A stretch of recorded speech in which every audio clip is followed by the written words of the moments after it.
जैन बच्चों, इस समय आप लोग मामना इंस्टीट्यूट के यूट्यूब चैनल से जुड़े हुए हैं और इस चैनल में मैं आप सबका स्वागत करता हूं। आज हम लोग क्लास 12 सीबीएसई मैथमेटिक्स के 9th चैप्टर डिफरेंशियल इक्वेशन के अंतर्गत आज हम लोग लीनियर डिफरेंशियल इक्वेशन पढ़ेंगे। इसके पहले हम लोग होमोजेनियस डिफरेंशियल इक्वेशन पढ़े थे।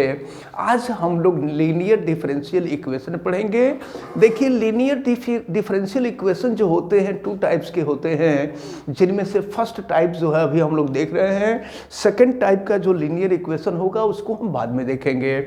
और देखें, जब differential equation dy upon dx plus P Y is equal to Q के फॉर्म में होगा तो हम कहेंगे कि ये लीनियर डिफरेंशियल इक्वेशन है। और देखिए, y को कोफिशिएंट p होता है और कांस्टेंट q होता है।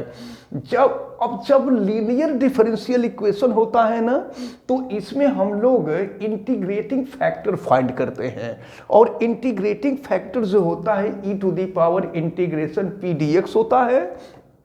और फिर इसका सोल्यूशन हमको फाइंड करना होता है, तो इसका solution y into integrating factor is equal to integration of q into integrating factor dx और प्लस कॉन्स्टेंट c होता है। तो ये मेथड होता है, इसी मेथड पे हम सॉल्व करते हैं। तो आज हम एक्सरसाइज 9.6 शुरू करने जा रहे हैं। एक्सरसाइज 9.6 और 9.6 का क्वेश्चन नंबर 1 हम आपको बताने जा रहे हैं।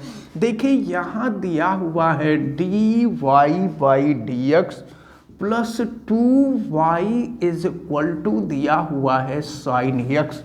तो देख रहे हैं लीनियर इक्वेशन के टाइप का है ये। तो ये जो इक्वेशन है फ्रॉम, देखिए दिया क्या है, for each of the differential equation given in exercise 1 to 12 find the general solution. देखिए, जनरल सोल्यूशन में सी होता है और स्पेशल सोल्यूशन या पार्टिकुलर सोल्यूशन होता है, उसमें सी नहीं होता है। तो यहाँ कांस्टेंट सी होगा तो ये जनरल सोल्यूशन कहलाएगा।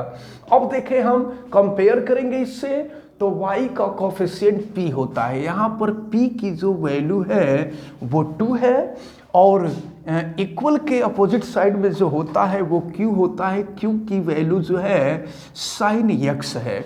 अब हम इंटीग्रेटिंग फैक्टर निकालेंगे, लेकिन इसके लिए हम p dx की वैल्यू पहले फाइंड कर लें।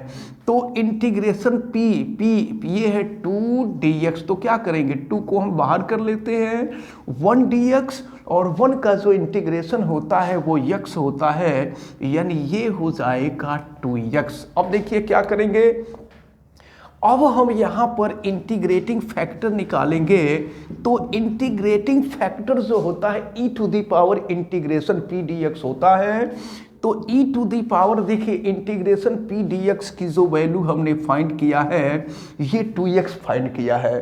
अब हम इसका सोल्यूशन फाइंड करेंगे। तो सोल्यूशन फाइंड करने के लिए जो फार्मूला होता है ये होता है y इंटू इंटीग्रेटिंग फैक्टर। तो इंटीग्रेटिंग फैक्टर जो है e to the power 2x है और फिर इज इक्वल टू इंटीग्रेशन हो जाएगा q की वैल्यू है साइन x और फिर इंटीग्रेटिंग फैक्टर, तो इंटीग्रेटिंग फैक्टर हो जाएगा आपका e to the power 2x और फिर ये हो जाएगा dx प्लस कॉन्स्टेंट c हो जाएगा। अब हमको इसका इंटीग्रेशन फाइंड करना होगा। तो देखिए, इसका इंटीग्रेशन हम सेपरेट फाइंड करें और फिर यहाँ पर रख देंगे। देखिए, हम यहाँ पर एज्यूम कर लेते हैं i is equal to integration e to the power 2x और ये हो जाएगा आपका साइन x dx। और चलिए देखिए, ऐसा करते हैं, e to the power 2x को फर्स्ट फंक्शन मानते हैं और साइन x को सेकंड फंक्शन मानते हैं। इसको हम सेपरेट सॉल्व कर लेंगे और सेपरेट सॉल्व करके इसकी वैल्यू रख देंगे, तो हमको ये जो लीनियर डिफरेंशियल इक्वेशन है उसका सोल्यूशन हमको फाइंड हो जाएगा।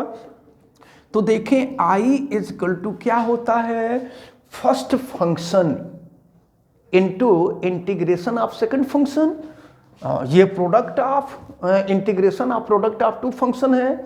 तो ये हो जाएगा first function into integration of second function, तो इंटीग्रेशन सेकंड का जो इंटीग्रेशन होता है वो माइनस कॉस एक्स होता है, और फिर ये हो जाएगा आपका minus differential of first function, तो differential of first function e to the power 2x और फिर 2x का हो जाएगा 2, और फिर साइन का जो डिफरेंशियल होगा, साइन का डिफरेंशियल माइनस कॉस हो जाएगा, तो ये हो जाएगा plus cos x D x.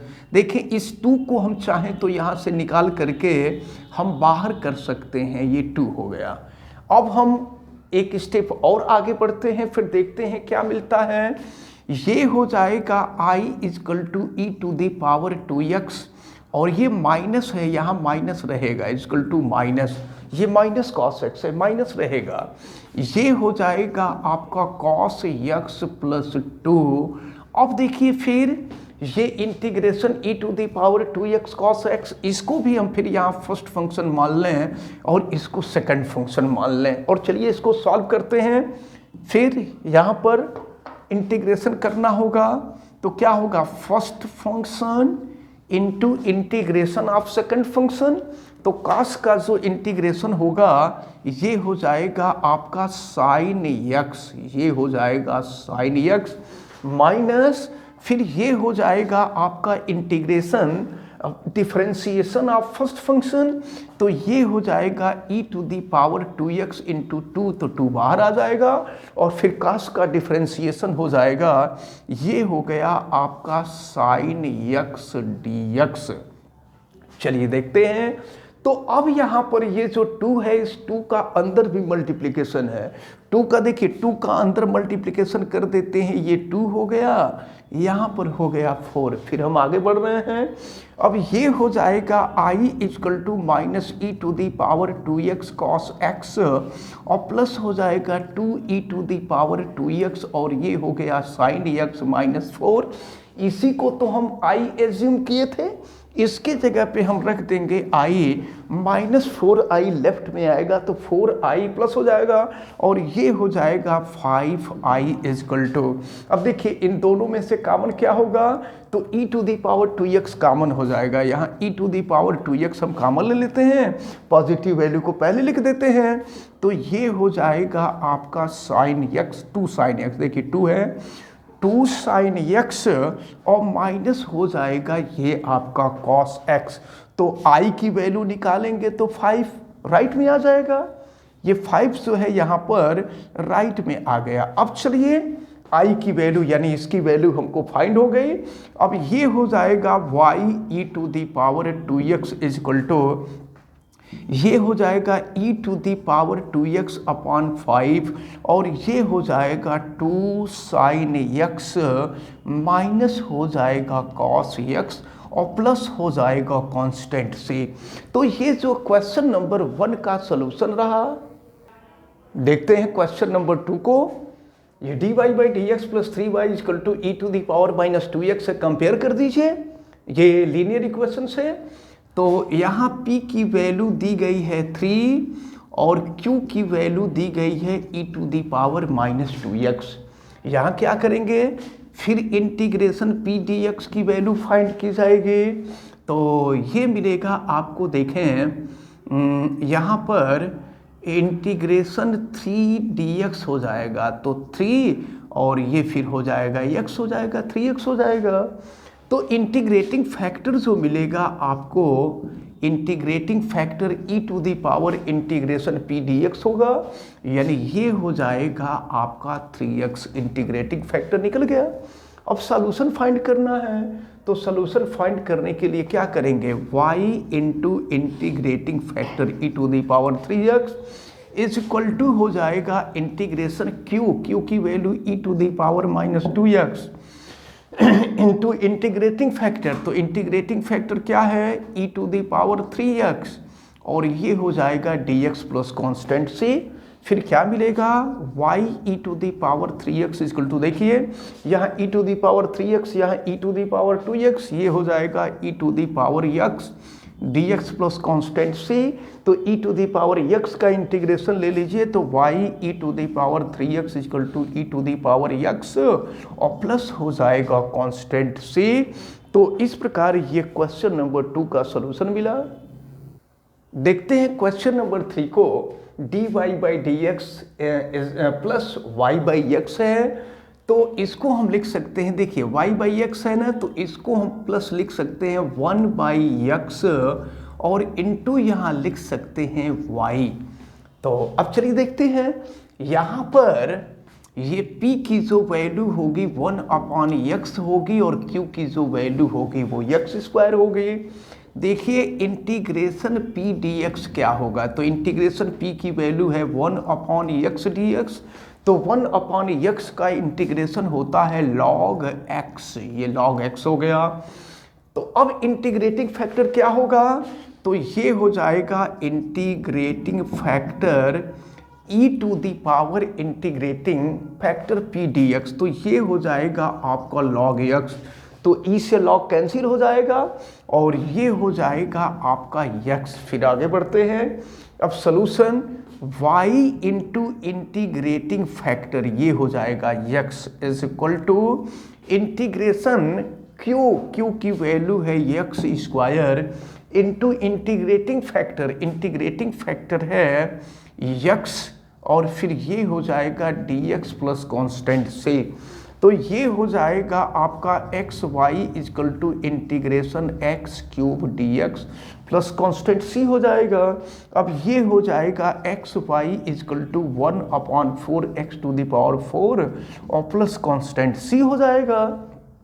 अब चाहे तो 4 का सब में मल्टीप्लिकेशन भी कर सकते हैं। तो इस प्रकार क्वेश्चन नंबर 3 आपका सॉल्व होता है और ऐसे ही सभी क्वेश्चंस का सलूशन हम लोगों को फाइंड करना है। ये बहुत ज़्यादा टफ नहीं है, लेकिन इसमें से क्वेश्चन पूछा जाता है। देखिए होमोजेनियस इक्वेशन और ये जो लीनियर इक्वेशन है इनमें से क्वेश्चन पूछा जाता है, इसलिए इसको आप अच्छी तरह से तैयार रखे रहिएगा। हमें उम्मीद है कि अभी जितने क्वेश्चन हम बताए हैं सभी क्वेश्चन आपको समझ में आए होंगे। आप वीडियो को लाइक ज़रूर कीजिएगा और अगर आप चैनल पे नए हैं तो चैनल को सब्सक्राइब भी कर लीजिए, बेल आइकन को प्रेस करें और अगर किसी प्रकार की कोई दिक्कत समझ में आती है तो आप हमें कमेंट करके ज़रूर बताएं।